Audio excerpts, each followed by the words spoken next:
கடனை வாங்கி வாழ்க்கையை ஓட்டுற நண்பர்களே, இந்த வீடியோ உங்களுக்கு தான். அதுவும் காசே இல்லாமல் எப்படி கடனை அடைக்கிறதுன்னு சொல்ல போகிறேன்.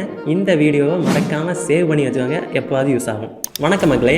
கடனை அடைக்கிறதுல மோஸ்ட் எஃபெக்டிவ் மெத்தட் என்னென்னு பார்த்தீங்கன்னா, கடனை லிஸ்ட் பண்ணணும். அந்த லிஸ்ட்டில் எதுக்கு அதிகமான வட்டியை நீங்கள் கொடுக்குறீங்களோ அந்த கடனை ப்ரையாரிட்டி லிஸ்ட்டில் மாற்றணும். ஸோ இந்த ப்ரையாரிட்டி லிஸ்ட்டில் இருக்கிற கடனை ஃபர்ஸ்ட் பே பண்ணணும். பே பண்ணுறப்ப அதிகமான அமௌண்ட்டு போட்டு பே பண்ணணும். அதாவது இன்ட்ரெஸ்ட் ஒரு 15,000 வருதுன்னா இன்ட்ரெஸ்ட்டோடு சேர்த்து அசலையும் ஒரு 5,000 கூட சேர்த்து பே பண்ணணும். ஃப்யூச்சரில் அது பெரிய அமௌண்ட்டாக மாறதுக்கு முன்னாடி உங்களால் அதை க்ளோஸ் பண்ண முடியும். இதே தான் அடுத்த இன்ட்ரெஸ்ட் ரேட்டில் இருக்கிற கடனுக்கும் ஃபாலோ பண்ணணும். ரெண்டாவது மெத்தட் மோட்டிவேஷனல் மெத்தட்.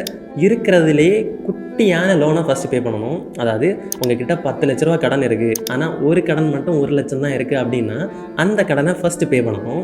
இதை க்ளோஸ் பண்ணும்போது என்ன ஆகும்னா உங்களுக்குள்ளாடியே ஒரு நல்ல ஹாப்பினஸ் வரும். அதாவது என்னால் கடன் அடைக்க முடியும் அப்படிங்கிற ஒரு கான்ஃபிடென்ட் வரும். ஸோ அதனாலேயே அடுத்த கடனை ஈஸியாக அடைக்கிறதுக்கான ஒரு மோட்டிவேஷன் கிடைக்கும்.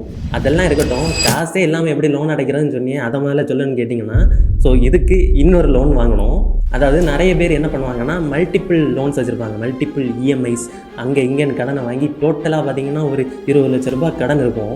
அந்த 20 லேக் கடனையும் மொத்தமாக பேக்கேஜாக ஒரு சிங்கிள் லோனாக மாற்றணும். அதாவது 20 லேக் கடனை வாங்கிட்டு அந்த கடனை வச்சு குட்டி கடனை எல்லாம் அடைச்சிக்கிட்டு மொத்த பேக்கேஜாக 20 லேக் லோனாக வச்சுட்டு இருந்தீங்கன்னா ஈஸியாக உங்களால் பே பண்ண முடியும். அதையும் நீங்கள் ப்ரையாரிட்டி லிஸ்ட்டில் வச்சுக்கிட்டு வட்டியோட அசலை அதிகமாக கொடுத்து நீங்கள் பே பண்ணிங்கன்னா சீக்கிரமாக அந்த லோன் க்ளோஸ் ஆகிடும். இந்த கான்செப்ட் ஒரு ஷார்ட் டேர்ம் ரிலீஃப் தான். லாங் டேர்ம் பார்க்கணுன்னா நீங்கள் கண்டிப்பாக லோனை பே பண்ணி தான் ஆகணும். இந்த வீடியோ உங்களுக்கு ரொம்ப யூஸ்ஃபுல்லாக இருந்துச்சுன்னா கண்டிப்பாக உங்கள் ஃப்ரெண்ட்ஸ் ஒரு 5 பேருக்காவது இதை ஷேர் பண்ணுங்கள். அண்ட் பணத்தை உங்கள் பக்கம் இருக்கணும்னா மறக்காமல் மணி மேக்னெட் சேனலை ஃபாலோ பண்ணுங்கள்.